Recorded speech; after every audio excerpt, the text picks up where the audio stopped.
Good afternoon. Happy Valentine's Day. I can sense the love in the room. First off, last night, the Treasury Department's Office of Foreign Asset Control, OFAC, labeled the Venezuelan vice president as a specially designated narcotics trafficker under the Kingpin Act.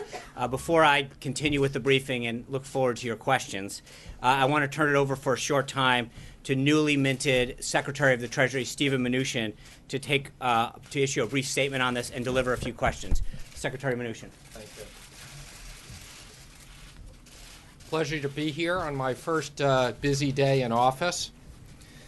Yesterday, the Department of Treasury's Office of Foreign Asset Control, known as OFAC, designated Venezuelan national Tarek El-Assami as a specially designated narcotics trafficker pursuant to the Foreign Narcotics Kingpin Designation Act for playing a significant role in international narcotics trafficking.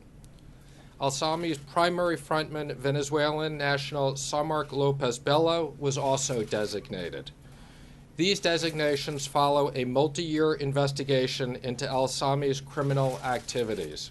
And President Trump appreciates the hard work put into this case by the Department of Treasury, the Department of State, as well as the National Security Council and many people throughout law enforcement. Following the signing of the executive order last week, designing to break the back of criminal drug cartels, this action demonstrates the President's seriousness about fighting the scourge of drugs in the United States. In addition, he wants to send a clear message to the people of Venezuela that America stands with them. And with that, I'm happy to take 2 or 3 questions specifically about this. Secretary Mnuchin, since sanctions are directly relevant, obviously, to the Treasury Department, which is an agency that you now oversee, can you talk a little bit about plans to sanction Russia and if you will keep Obama-era sanctions against Russia? Our current sanctions programs are in place. And I would say sanctions are an important tool that we will continue to look at for various different countries. But it's a very important program within the Treasury Department. And for Russia specifically, sir? The existing policies are in place. Mr. Secretary? Yes. Are you contemplating any additional sanctions against Iran? And can you tell us what you think the bottom line will be of these particular sanctions you announced yesterday and are referring to today with the Venezuelan vice president? What's it going to mean? First, let me just comment, again, this is as a result of a very long effort. By the way? Yes, this was underway. This was a very long effort, but the implication is quite significant. We expect that there will be frozen tens of millions of dollars.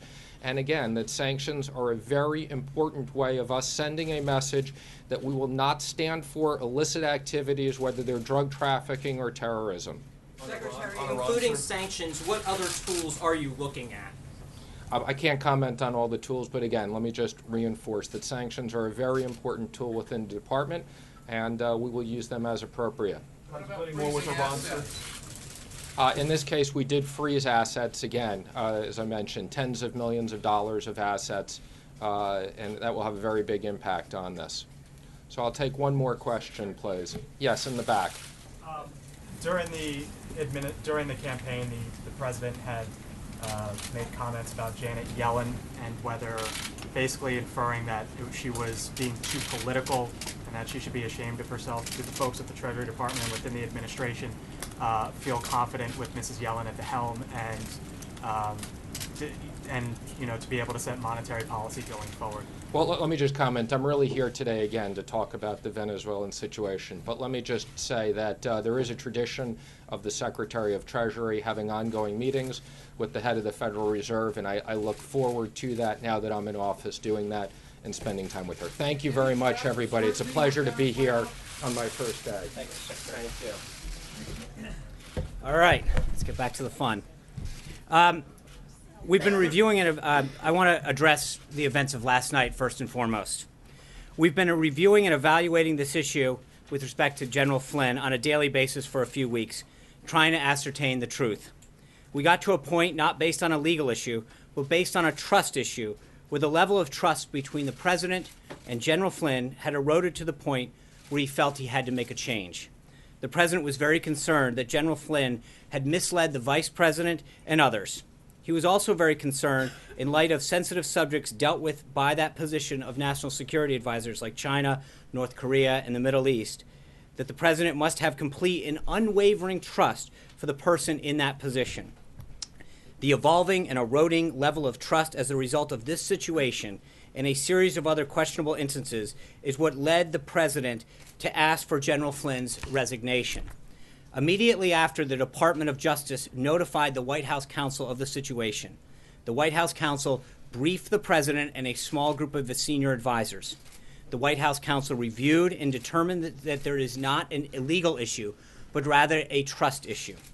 During this process, it's important to note that the president did not have his Attorney General, Jeff Sessions, who he trusts immensely, approved by the Senate. When the president heard the information as presented by White House counsel, he instinctively thought that General Flynn did not do anything wrong, and the White House counsel's review corroborated that. It is not ordinary for an incoming national security advisor to speak with his counterparts about the issues of concern to them. In fact, he spoke with over 30 of his counterparts throughout the transition. As Charles Krauthammer said last night, it is, quote, perfectly reasonable for him to do so. The issue here was that the president got to the point where General Flynn's relationship misleading the vice president and others, or the possibility that he had forgotten critical details of this important conversation, had created a critical mass and an unsustainable situation. That's why the president decided to ask for his resignation, and he got it. The irony of this entire situation is that the president has been incredibly tough on Russia. He continues to raise the issue of Crimea, which the previous administration had allowed to be seized by Russia. His ambassador to the United Nations, Nikki Haley, stood before the UN Security Council on her first day and strongly denounced the Russian occupation of Crimea. As Ambassador Haley said at the time, the, quote, dire situation in eastern Ukraine is one that demands clear and strong condemnation of Russian actions. President Trump has made it very clear that he expects the Russian government to de-escalate violence in the Ukraine and return Crimea. At the same time, he fully expects to and wants to be able to get along with Russia, unlike previous administrations, so that we can solve many problems together facing the world, such as the threat of ISIS and terrorism. The president is currently evaluating a group of very strong candidates that will be considered to fill the National Security Advisor position permanently, and is confident in the ability of General Kellogg, a decorated and distinguished veteran of the United States Army, until that person is ultimately chosen. Before I get into the president's schedule for today, a quick recap of the president's activity over the last few days, since we haven't had the honor of sharing so much time together. The president's been keeping a close eye on the Orville Dam situation in California. We've worked closely with Doug LaMalfa, who represents California's 1st District, where the dam's located, and other state officials to help people who have been impacted. The situation is a textbook example of why we need to pursue a major infrastructure package in Congress. Dams, bridges, roads, and all ports around the country have fallen into disrepair. In order to prevent the next disaster, we will pursue the president's vision for an overhaul of our nation's crumbling infrastructure. We hope everyone remains safe as the evacuations continue, and will be working alongside with FEMA and appropriate government entities to make sure that we are doing everything we can to attend to this matter. The president was honored also to welcome the Prime Minister of Japan last week from their first official meeting at the White House to their joint press conference at Mar-a-Lago, their joint press conference and their time together at Mar-a-Lago. The president and the Prime Minister had a productive visit that reaffirmed their determination to further strengthen the U.S.-Japan alliance and economic relationship. At Mar-a-Lago, the president was proud to stand behind Prime Minister Abe on Saturday to convey the United States' unwavering support for our Japanese allies in the face of North Korea's most recent missile launch. On Sunday, the president met with now Secretary Treasury Mnuchin and Mr. Steve Wynn before returning to Washington. Yesterday, the president had an incredibly productive set of meetings and discussions with Prime Minister Trudeau of Canada, focusing on our shared commitment to close cooperation in addressing both the challenges facing our two countries and the problems throughout the world. Our countries share a profound economic interest, with more than $2 billion in two-way trade flowing across our border every day. The president was pleased to launch the Canada-United States Council for the Advancement of Women Entrepreneurs and Business Leaders by holding a roundtable discussion here at the White House. Together with Prime Minister Trudeau, his daughter Ivanka, the President discussed the unique challenges that women face in the workplace with an incredible group of successful and respected female business executives from both countries. A full list of the participants is available through the pool. In addition to his in-person meetings with the Prime Ministers of Japan and Canada, the President also recently had phone calls with the Presidents of Tunisia, Peru, Nigeria, Colombia, and South Africa. Readouts are available on all of those calls. Finally, following the Prime Minister's visit to yesterday, the President met with Chairwoman McDaniel and Co-Chairman Paduchik of the Republican National Committee. In the afternoon, the President participated in a pinning ceremony for Major Ricardo Turner, one of his military aides. The aides to the President are mid-grade officers, one from each of the services. They provide direct support to the President as in his role as Commander-in-Chief, and their primary responsibilities are to serve as an emergency action officer, aide-de-camp, and ceremonial aide. It's a long-standing tradition that one of the President's military aides is promoted to the next higher grade. The President conducts that promotion. Major Ricardo Turner, the President's military aide, was recently promoted to Lieutenant Colonel, and the promotion was held in the Oval Office. The President also spoke yesterday with Maureen Scalia on the one-year anniversary of her husband's passing. The President and Mrs. Scalia discussed her late husband's incredible legacy and how the President is making every effort to carry it on by nominating Judge Gorsuch, who shares the love of the Constitution, to succeed him on the bench. Last night, the President obviously hosted the swearing-in of Secretary Mnuchin in the Oval Office.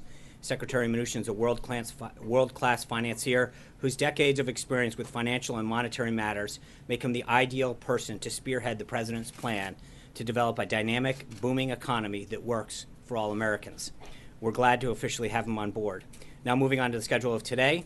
This morning, the President and newly confirmed Secretary of Education DeVos held a parent-teacher conference meeting with parents and educators from public, private, charter, and homeschools this morning. The President opened the meeting by congratulating Secretary DeVos for her toughness and staying the course throughout her confirmation process. He then discussed his vision for all Americans to have an opportunity to climb the ladder of success, starting with making quality education available to every child, no matter their zip code. Under the current system, the President believes too many of our children are trapped in failing schools, especially in the African American community. The President told the group to begin addressing this problem, which he views as a civil rights issue. He wants parents to be able to decide what educational options are best for their children.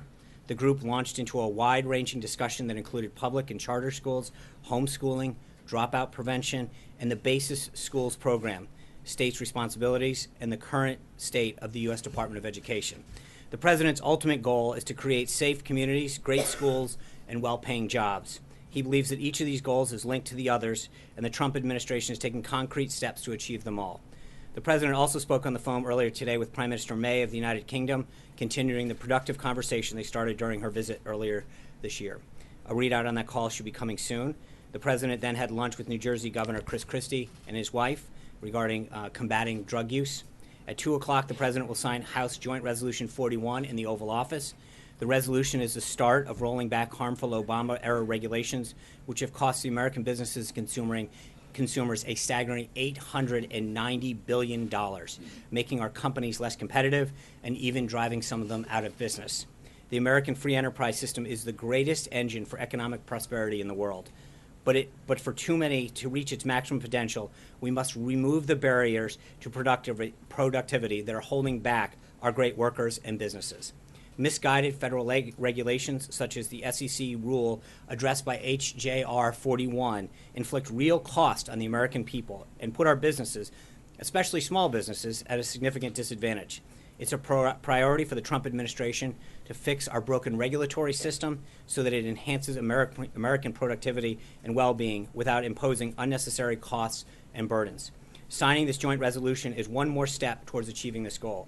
Later this evening, the President will meet with Secretary Kelly and Attorney General Sessions to continue discussions on potential options for addressing the very clear national security threats we're facing in light of the recent Supreme Court ruling.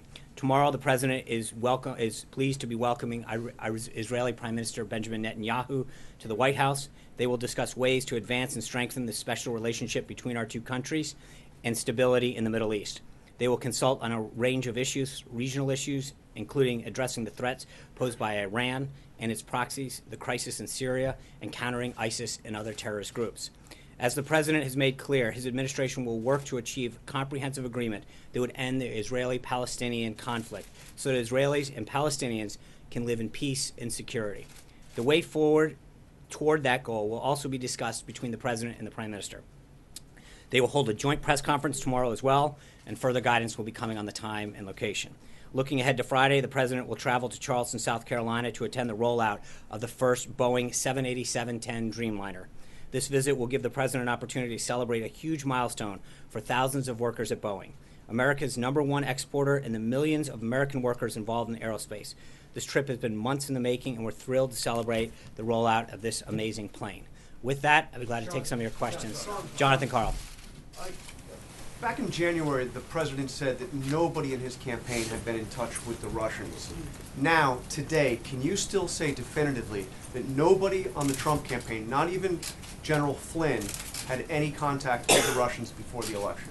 My understanding is that what General Flynn has now expressed is that during the transition period, well, we were very clear that during the transition period, he did speak with the ambassador. I'm talking about during the campaign. I don't have any. There's nothing that would conclude me that anything different has changed with respect to that time period. And why would the president, if he was notified 17 days ago that Flynn had misled the vice president, other officials here, and that he was a potential threat to blackmail by the Russians, why would he be kept on for almost 3 weeks? Well, that assumes a lot of things that are not true. The president was informed of this. He asked the White House counsel to review the situation. The first matter was whether there was a legal issue.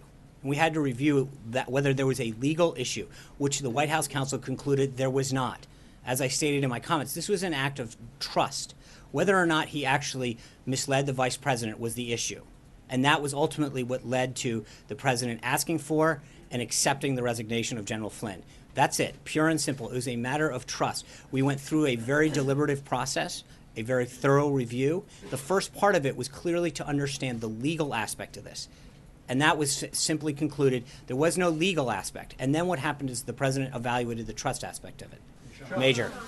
When the president was asked on Air Force One on Friday rather, Right. traveling down to Mar-a-Lago, about reports, about conversations with the Russians, about sanctions, he said, "I don't know about it.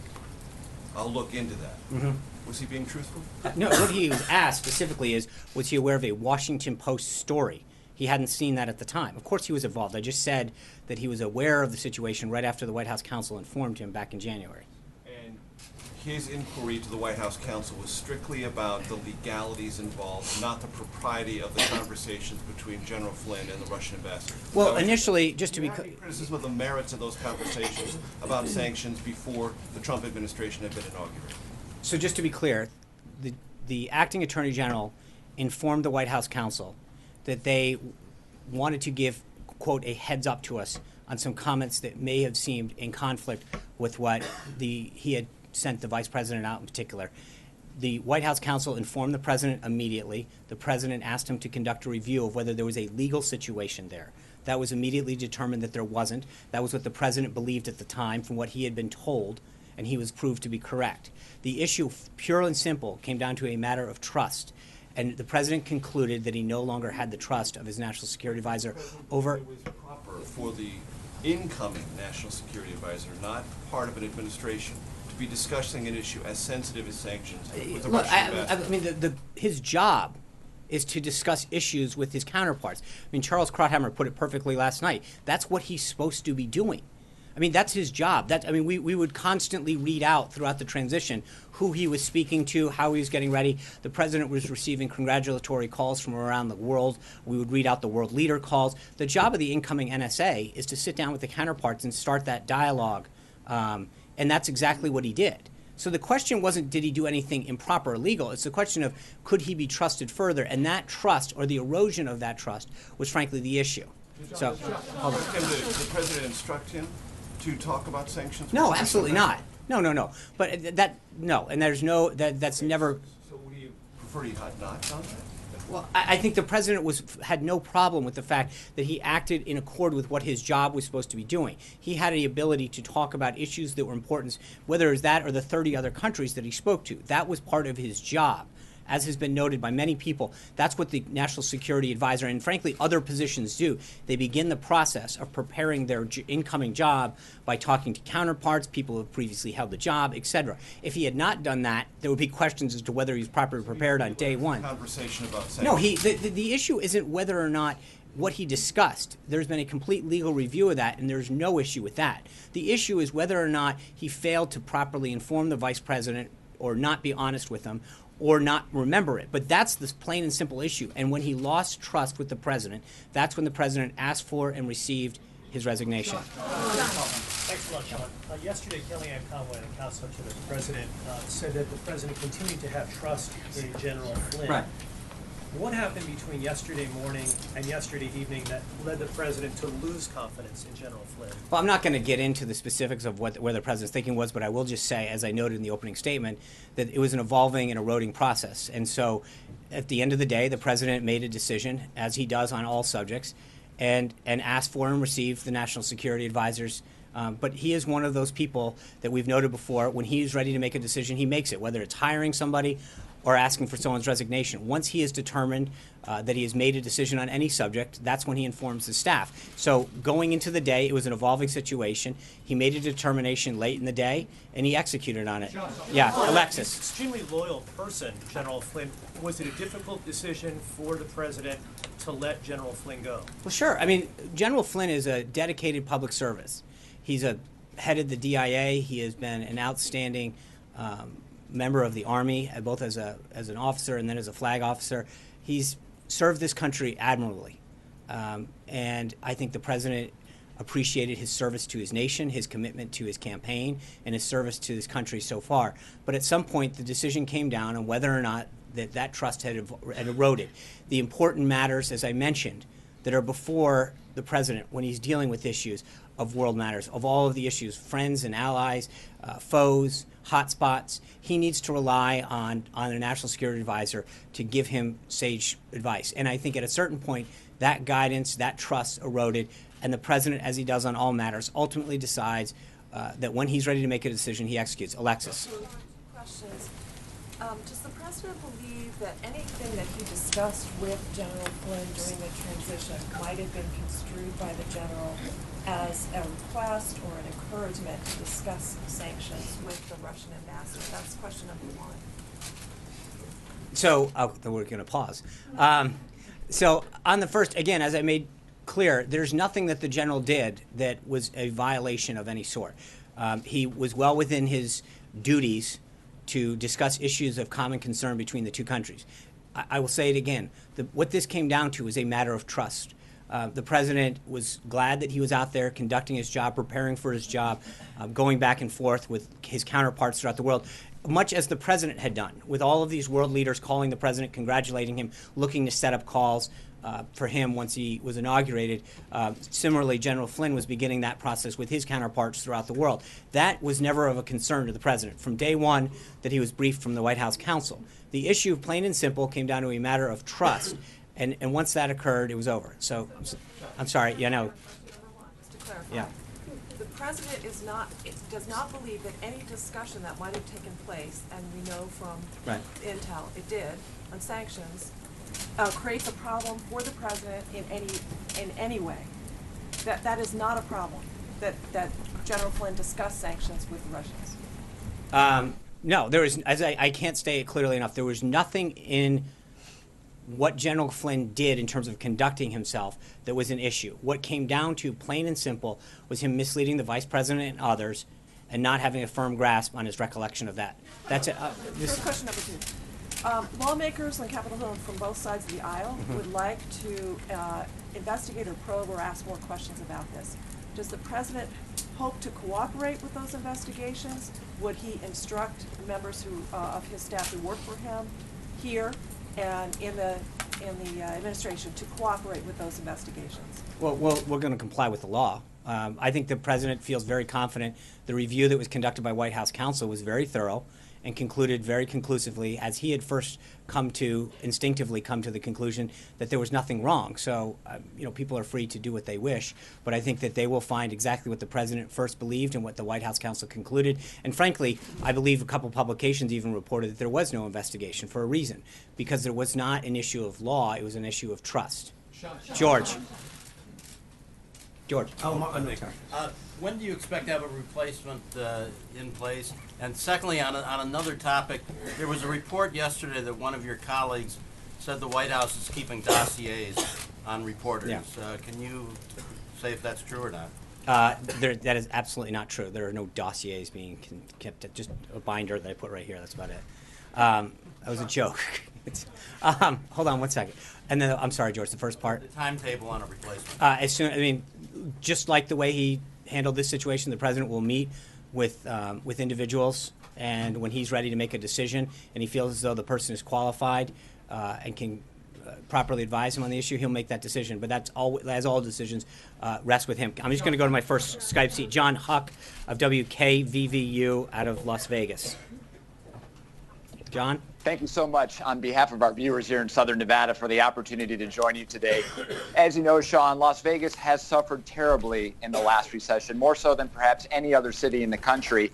As the administration moves forward with repealing financial regulations and possibly rolling back Dodd-Frank, what guarantees can you make to Nevadans that those actions won't lead banks and investment banks to re-engage with the risky financial behaviors that tanked our economy the last time and left taxpayers here on the hook to bail those banks out? Thanks, John. I think one of the things, if you look at the intent of Dodd-Frank, it was to make sure that we didn't have institutions that were too big to fail. And frankly, it has actually created institutions that are now too big to fail. Dodd-Frank actually did exactly the opposite of what it intended to do. And I think when you look at the regulation HJR 41 that the president is signing today, this is another example of the president taking decisive action to roll back regulations that are frankly creating more of a burden on our nation's banks and businesses than helping them. I think the president is going to be very clear with making sure that we do things that build up the goal of what Dodd-Frank actually intended to do. But right now, we actually, through Dodd-Frank, put taxpayers more on the hook than we let them off. We've created more institutions and created more guarantees for the federal government to bail out some of these institutions if they exceed their authority. John Roberts. Let me come back to what you said at the beginning. You said the White House counsel's office reviewed this and determined that there was nothing illegal. What evidence did they look at in making this determination?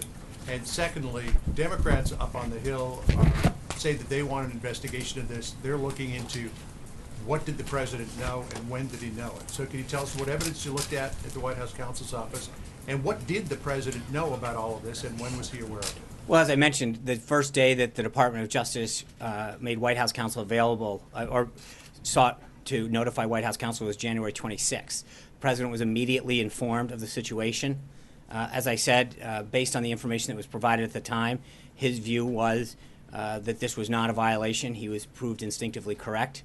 And White House counsel at that time undertook an extensive review, both of materials and questioning. I'm not going to get into the specifics. What I will tell you is on multiple occasions, they had an exhaustive and extensive questioning of General Flynn on several occasions based on information that was provided to them or materials that were provided to them to review. I'm not going to get into the details of that, but I will just say that there was an exhaustive review. And again, the thing that's important to note is the vice president, myself, in fact, I think the first time I brought this issue up was January 13th. The Department of Justice didn't notify the White House or the White House counsel at that time in the transition phase until 13 days later. So I think it's important to understand something very, very important. This idea of why did it take so long, I think the first question should be, where was the Department of Justice in this? They were aware of this. We were making statements based on what General Flynn was telling us starting on January 13th. The vice president went out on the 15th, right? They didn't notify the White House counsel's office until January 26th. At that time, there was an immediate, the president was immediately informed of that and then asked the White House counsel to conduct a very, very thorough review. The first part of that review was focused on whether or not there was any legal issue. That's it. Once that became the issue, then it shifted into phase 2, which is whether or not there was trust still maintained, and that issue, then that became a separate set of issues that were. I'm speaking to the actual evidence. The FBI has transcripts of these intercepts, which I assume were done by the NSA via a FISA court order. Was there any communication between the White House counsel's office and the FBI? Did those transcripts ever enter? I will say that obviously there was obviously communication between the Department of Justice and the White House counsel's office. I'm not going to get into the specific nature of that. I think it would be inappropriate because of the nature of the information that was being discussed. Yeah. Why not dismiss the general on January 27th? Why, if the question was of trust, and immediately, you have January 15th, he's on Face the Nation saying that, Vice President Pence is on Face the Nation saying that this is what General Flynn told me, and then January 26th, you hear the opposite. Why not immediately act? Why wait another 2.5 weeks? I don't understand how that's a due process. Because what the Attorney General didn't come in, and the acting Attorney General come in and say that there was an issue. She said, we wanted to give you a heads up that there may be information. Okay? She could not confirm there was an investigation. And so it would be unbelievably short-sighted and wrong to go in and dismiss someone immediately. In fact, what the president did was take decisive action to make sure that the White House counsel thoroughly reviewed and vetted the situation. He took immediate decisive action. And if you look at the timeline in terms of what he did and how that expanded, the White House counsel's first and foremost goal was to make sure that there was not a legal issue at hand. Once that was concluded, then it became a phase of determining whether or not the general's action on this and a whole host of other issues undermined his trust in the president. But the president, from day one, from minute one, was unbelievably decisive in asking for and demanding that his White House counsel and their team review the situation, first and foremost to question whether it's a legal issue. And what they immediately determined, not immediately, but within several days, was that after review, that there was not a legal issue, and then it moved into a second phase. So wait, Mark, because Sean, the president tweeted this morning, the real story is leaks, illegal leaks. It is leaks. But if you think about this, understand that all of this information was leaked. I mean, I got to, and again, I know we've got this, me lecturing you about what stories should be, but I think that there's a real story here. The idea that not just in this administration, but the Obama administration, going back to the Bush administration and back, that we have an issue where classified information, of which this would be, is handled in such a way that it is being given out. And I know in some cases it's a good story, and I understand that, and that's to some degree your responsibility to write that. But I think there's also a story here where the amount of leaks that are coming out of people that are entrusted with national security secrets and classified information are leaking it out. That's a real concern for this president, that when he's talking on the phone with a world leader, that when he's making key decisions that are in the interest of protecting this country, that we have to wonder whether or not people who work for our government, who are entrusted with classified information and decisional-based materials, are leaking that information out. That, I do believe, is a big story that should be reported. I also believe that the president is rightly so very, very concerned about this, because it's not just something that is plaguing the current situation, but it goes back through the Obama administration, the Bush administration, the Clinton administration. When we have government employees that are entrusted with this and then leak it out, that undermines our national security, frankly. Trey. I'm sorry. I apologize, Mara. I know you just forgot. You didn't mean to say that. I have a question, but I want you to clarify something you just said to John. Are you saying that no one has read the transcripts of the calls, or you just don't want to tell us whether they I have said that I'm not going to comment on it. Okay. So my question is about sanctions. You were very specific in talking about the sanctions against Crimea, and that he doesn't want to lift them until Crimea is returned. But the sanctions that Flynn was discussing were the sanctions for the election hacking. Right. That's something the president could remove on his own if he wanted to. Is he committed to keeping those? I think Secretary Mnuchin commented on that. There's no change in our current sanctions strategy or with Russia, and I've got nothing for you on that. Trey. You say the current story is leaks. What is the president willing to do to investigate further to determine where these leaks are coming from? I think this goes back to the same way he negotiates. Telling people what we're going to do to cover up additional leaks wouldn't be a very sound strategy when it comes to making sure that doesn't happen again. The president's been very clear when he's negotiating or dealing with an issue like this, you don't telegraph to people how you're going to handle it. Good. Hold on. Trey gets a follow-up. Everyone else got one. So he is going to take some sort of steps to investigate these leaks? I would just say that the president is, as I said, is clearly upset about this. He understands the threat that they pose to our national security, and he's going to make sure that he continues to take action to make sure that that stops. Yes.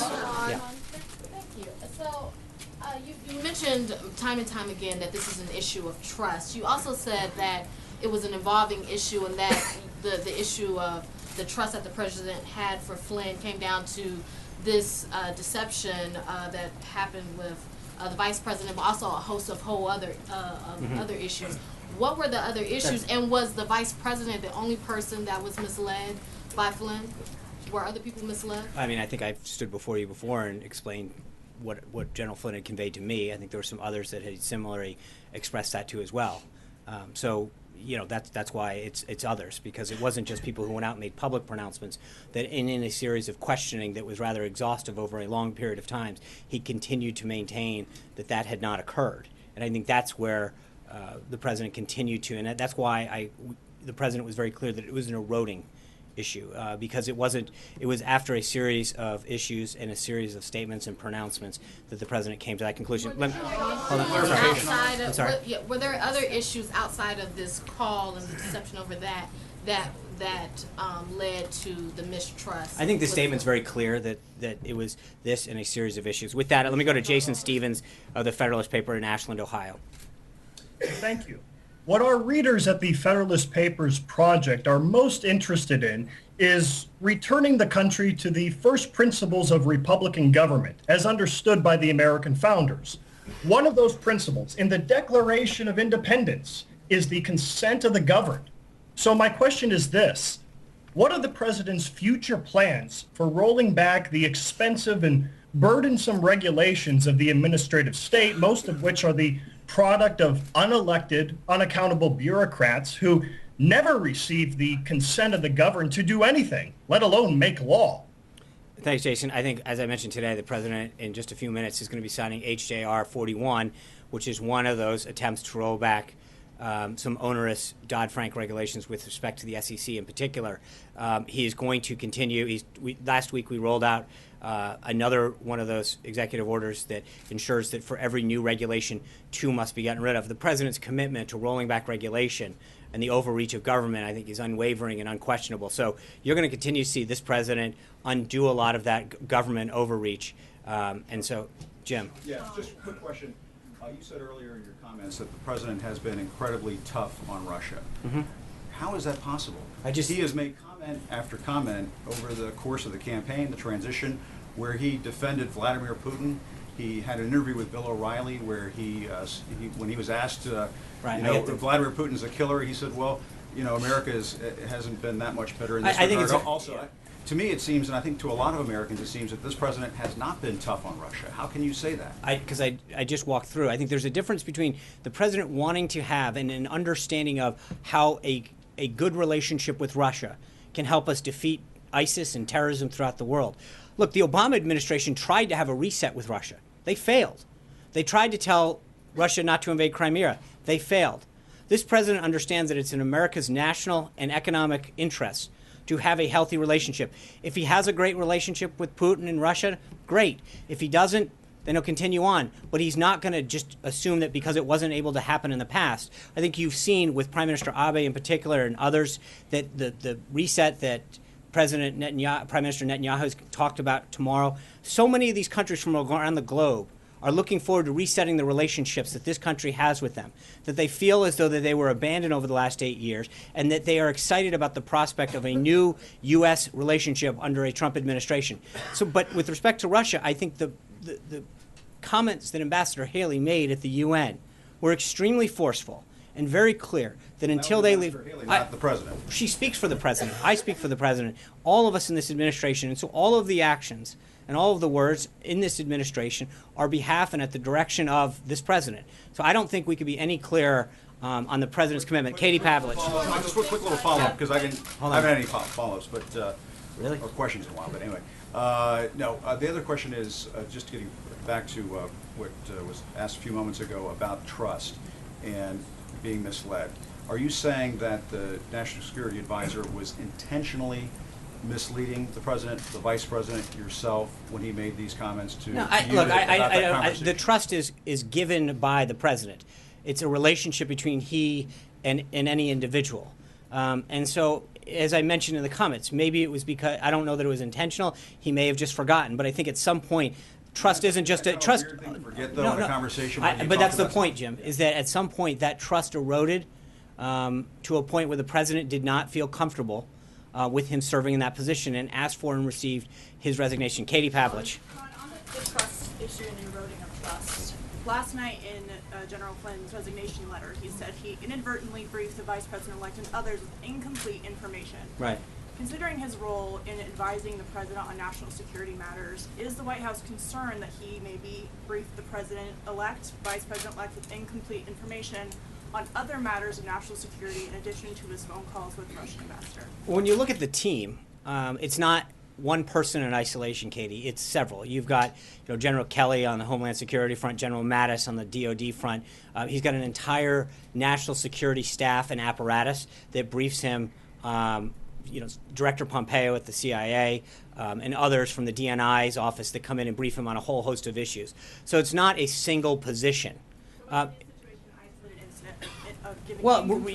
Regardless of whether it's a single situation, it's not as though there's one person briefing him. And the President synthesizes a lot of information, both written and stuff that is briefed to him, and ultimately is he who makes that decision based a lot on what he already knows, what he is presented with. So the President gets information from a lot of people, generals, admirals, people in the military community, ambassadors, people in the State Department, an exhaustive team at the National Security Council, and then makes an ultimate decision based on that and what he already knows to be the case. Sean. All right, so since you won't answer. Sean, you've been asked a couple times about these transcripts of calls. Right. Will the White House declassify those and release them? Look, it is inappropriate for me to comment on those at this time. Right now, the focus is on some of the evolving issues that are that were going around the globe. As you know, let me answer the question. It is not an issue that has come up. I think the President right now is focused on replacing his national security advisor, making sure that he's presented with the best possible information to make these key decisions. But at this time, we also have got to be careful that we were not involving ourselves in a matter of national security. And the review, as I mentioned, was done, and then immediately last night when the President felt as though it was time for a decision, made it. That's where we are in this iteration of the process. If we have anything further for you, we will update you. I want to go to Joyce Kaufman of WFTL Talk News in Palm Beach, Florida. Thank you so much for this opportunity. I'm approximately 6 miles away from Mar-a-Lago right now, and the President met with the Prime Minister Abe from Japan at Mar-a-Lago this weekend. And beside giving us traffic and security nightmares, there were apparently conversations that took place by telephone and with the Prime Minister that were in a relatively insecure dining area. There's already video of this surfacing. Will there be a skiff put in place in these dining areas, these public places? And one last question. When he meets with Prime Minister Netanyahu tomorrow, will they be discussing moving the embassy and settlements? On the second one, I'm not going to get ahead of the Prime Minister's discussion with the President. We'll have a readout. After that, there'll be a press conference at that. With respect to the first, there is a skiff at Mar-a-Lago. And just to be clear, the President was briefed in a skiff ahead of dinner. He went and with his national security team, they briefed him on the situation in North Korea. Subsequently, he had a dinner, which was attended exclusively by U.S. and Japanese delegation members. At that time, apparently there was a photo taken, which everyone jumped to nefarious conclusions about what or may not be discussed. There was simply a discussion about press logistics, where to host the event. And then after the dinner, the President went back into the skiff to get a further update from his team. So I'm not really sure where people jump to conclusions. There is a skiff there. It was utilized on 2 occasions that evening to convey to the President by his national security team the situation in North Korea. And then the President subsequently stood shoulder to shoulder with the Japanese President to make sure that our commitment to their security and stand against North Korea was fully made aware. Margaret. Sean, can you just clarify, because I got a little turned around. Did President Trump, or President-elect Trump at the time, know of General Flynn's discussion of the sanctions while he was NSC designate? And if not, when did he finally learn about them? And if so, why was he okay with that? So no, he was not aware, as he's not back briefed on every conversation that his national security team has or other staffers. They were performing their duties as other people were in terms of getting up to speed, conveying with counterparts and previous members of their team. That being said, when he was made aware of it, once the White House counsel briefed him on concerns the Department of Justice had. And at that point, as I mentioned, what he asked and what he believed at the time and was confirmed by White House counsel was that there was no legal issue here. Discussing the issue didn't violate anything. It was appropriate in the normal course of action to discuss that. And he immediately asked the White House counsel to further confirm what his instincts were at the time. Thank you, guys. Have a great one. We got to get ready for a bill signing. We got a bill signing. Margaret gets a follow-up but he's. Is the administration undertaking any sort of effort, either cabinet-wide or like inside the shop, to make sure that everyone comes forward who had any communications with the Russians about sanctions or otherwise? There is no other information. I mean, that as far as we are aware, that is an isolated incident that occurred. And again, the key point in this isn't that there were discussions. There was nothing wrong or inappropriate about those discussions. It purely came down to a matter of trust. That's it. Thank you, guys. We'll see you tomorrow. Happy Valentine's Day. What are the consequences for me, Sean? What are the consequences for me?